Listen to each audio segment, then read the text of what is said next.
নমস্কার বন্ধুরা, welcome to my channel homestyle cooking with Sonali. আশা করি সবাই খুব ভালো আছেন, সুস্থ আছেন। তো বন্ধুরা, আজকে গাঠি কচুর একটি নিরামিষ রেসিপি নিয়ে চলে আসলাম আপনাদের সামনে।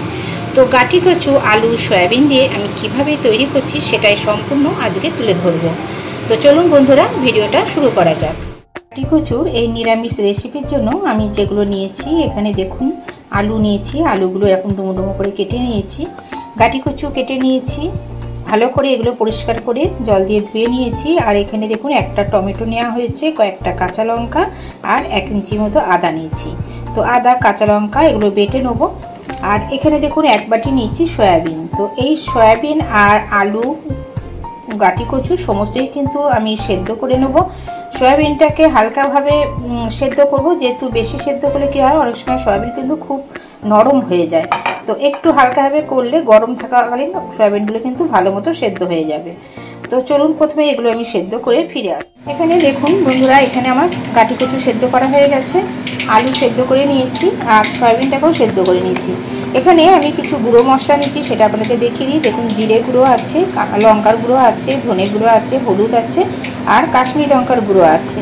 যেহেতু আমি নিরামিষে করছি, এখানে কিন্তু পেঁয়াজ রসুন ব্যবহার করছি না। এছাড়া তো আদা কাঁচা লঙ্কা বেটে নিয়েছি। আর আমি এইগুলোকে ভেজে নেবো। তো প্রথমে আমি সয়াবিনটাকে ভেজে নেবো, তারপরে গাঠি কচু আর আলুগুলোকেও তেলের মধ্যে ভেজে নেবো। এখানে দেখুন কড়াইতে তেল দিয়ে দিয়েছি, তেল গরম হয়ে গেছে। আমি এবার এখানে সয়াবিনগুলো দিয়ে দেবো। সয়াবিনগুলো একটু ভেজে নিলে কিন্তু তরকারির স্বাদ অনেক বেশি বেড়ে যায়। তো আপনারা পারলে সয়াবিনগুলোকে একটু ভেজে নেবেন।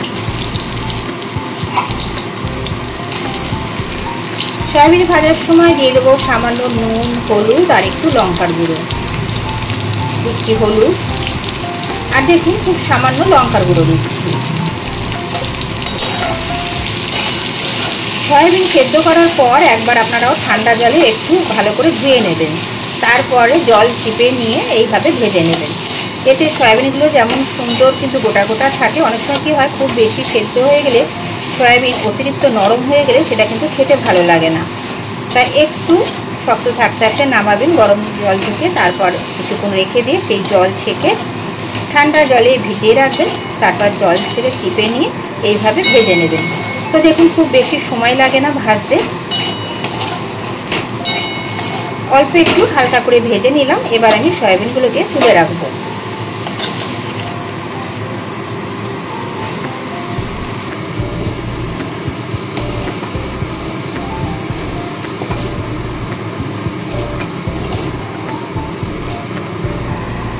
আবার খানিকটা তেল দিয়ে আমি এখানে আলু কচু আমি একসাথে কিন্তু ভেজে নেব। তাতে কি হয়, টাইমটাও কম লাগবে আর সেদ্ধও হয়ে যাবে ভালোভাবে আলু কচুগুলো। তো দেখুন তেলটা গরম হয়ে গেছে। এবার এর মধ্যে আমি দিয়ে দিচ্ছি কচুগুলো।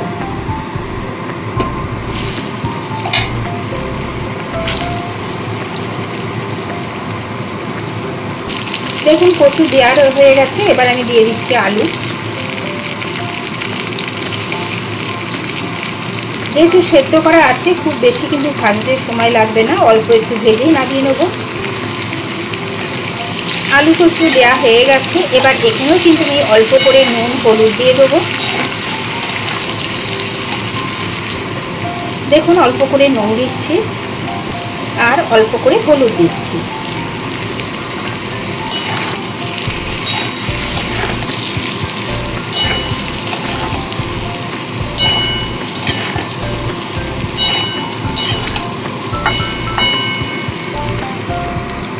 যেহেতু আলু কচু সেদ্ধ করা আছে, তো খুব বেশি ভাজবো না, কারণ খুব বেশি ভাজলে কিন্তু এগুলো একদম নরম হয়ে যাবে।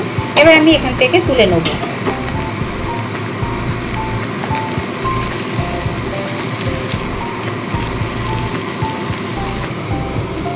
একসাথেই রেখে দিচ্ছি।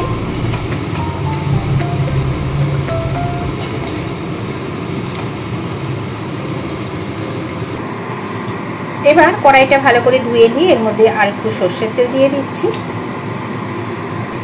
তেলটা গরম হয়ে গেলে এর মধ্যে দিয়ে দেবো একটা তেজপাতা, একটা শুকনো লঙ্কা আর একটু গোটা জিরে।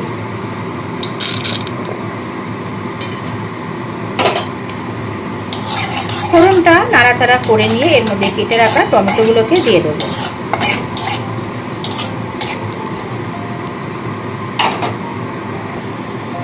টমেটোগুলো দিয়ে দিলাম। টমেটো দিয়ে একটু লবণ দিয়ে দেবো, তাতে টমেটো একটু তাড়াতাড়ি নরম হয়ে যাবে। দেখুন একটু লবণ দিয়ে দিচ্ছি।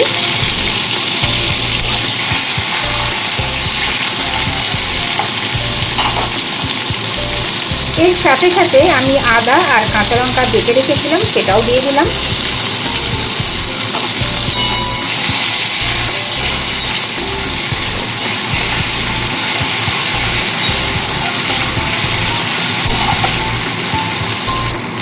দেখুন টমেটো কতটা নরম হয়ে এসেছে।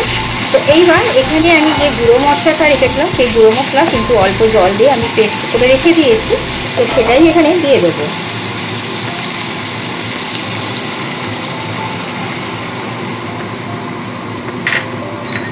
এর সাথে পরিমাণ মতো নুন আর একটু চিনি দিয়ে দেবো। দেখুন পরিমাণ মতো দিয়ে দিচ্ছি নুন আর দিচ্ছি একটু চিনি। এইবার মশলাটাকে খুব ভালো করে কষিয়ে নেব। অল্প অল্প জল দিয়ে মশলাটাকে কষিয়ে নিতে হবে। বন্ধুরা দেখুন অল্প অল্প জল দিয়ে মশলাটা কষিয়ে নিয়েছি। এবার অল্প করে এখানে আমি জল দিচ্ছি।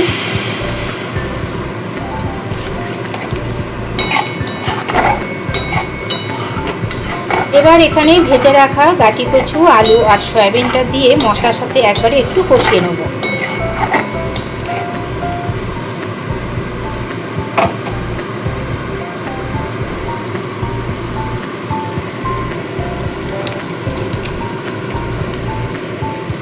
একবারে সব দিয়ে দিলাম, দিয়ে মশলার সাথে ভালো করে কষিয়ে নিতে হবে।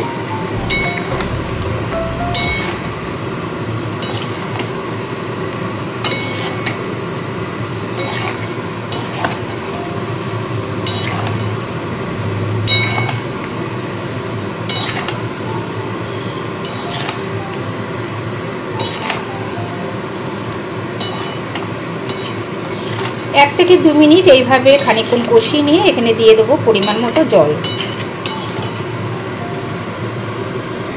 দেখুন বন্ধুরা 1-2 মিনিট আমি খুব ভালো করে মশলার সাথে কষিয়ে নিয়েছি। এবার এখানে পরিমাণ মতো জল দিয়ে দেবো। আলু কচু সমস্ত কিন্তু খুব ভালো মতো সেদ্ধ হয়ে গেছে।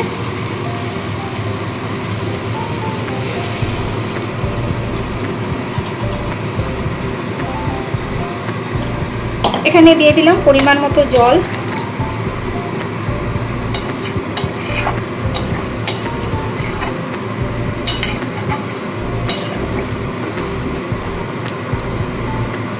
এবার 1 থেকে 2 মিনিট একটু ফুটতে সময় দেবো। দেখুন বন্ধুরা ঝোল ফুটতে শুরু করেছে। এবার আমি এর মধ্যে দিয়ে দিচ্ছি একটু গুঁড়ো মশলা। গুঁড়ো মশলা বলতে এখানে যে ভাজা মশলাটা আমি করেছি, ধনে জিরে, একটু গোটা গরম মশলা, একটা তেজপাতা আর 2টো শুকনো লঙ্কা, এই সমস্ত শুকনো খোলায় ভেজে নিয়ে আমি গুঁড়ো করে রেখে দিয়েছিলাম। তো এই ভাজা মশলাটা দিয়ে দিলাম। এই ভাজা মশলাটা দিলে কিন্তু তরকারির স্বাদ ভীষণ আসে। তো আপনারা এটা করে অনেক দিন ধরে রেখেও দিতে পারেন।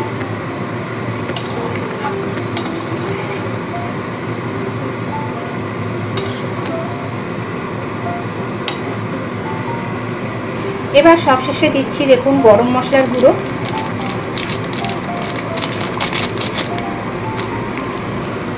আর দিচ্ছি 1 চামচ মতো ঘি। ঘি না দিলে নিরামিষ রান্না কিন্তু সম্পূর্ণ হয় না, তো ঘিটা সবশেষে দিয়ে দিলাম।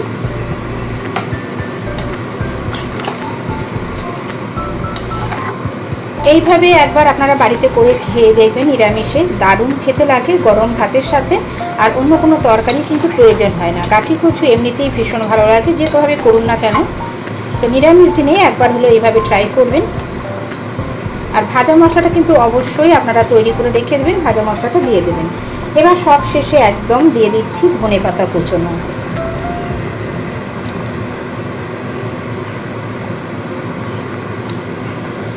তো বন্ধুরা আজকের রেসিপিটা কেমন লাগলো অবশ্যই কমেন্ট করে জানাবেন। যদি ভালো লাগে লাইক শেয়ার করে দেবেন। নতুন বন্ধু এসে থাকলে চ্যানেলটিকে সাবস্ক্রাইব করে পাশে থাকা বেল আইকনটি প্রেস করে দেবেন।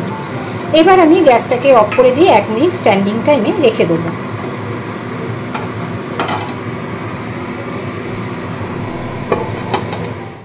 তো বন্ধুরা 1 মিনিট স্ট্যান্ডিং টাইমে রেখেছিলাম। তো এবার দেখুন ঢাকনা খুলে দেখাচ্ছি, কত সুন্দর কিন্তু দেখতেও লাগছে আর ভীষণ টেস্টি হয়েছে খেতে। আপনারা একবার হলেও এইভাবে বানাবেন। তো চলুন এবার এটাকে আমি সার্ভ করে নিই।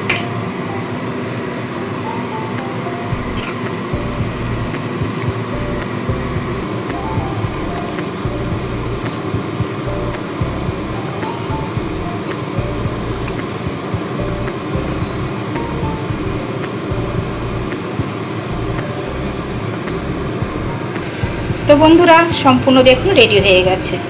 আবার ফিরে আসবো অন্য কোনো রেসিপির সাথে। আজকে এই পর্যন্ত। সবাই খুব ভালো থাকবেন, সুস্থ থাকবেন। টাটা বন্ধুরা।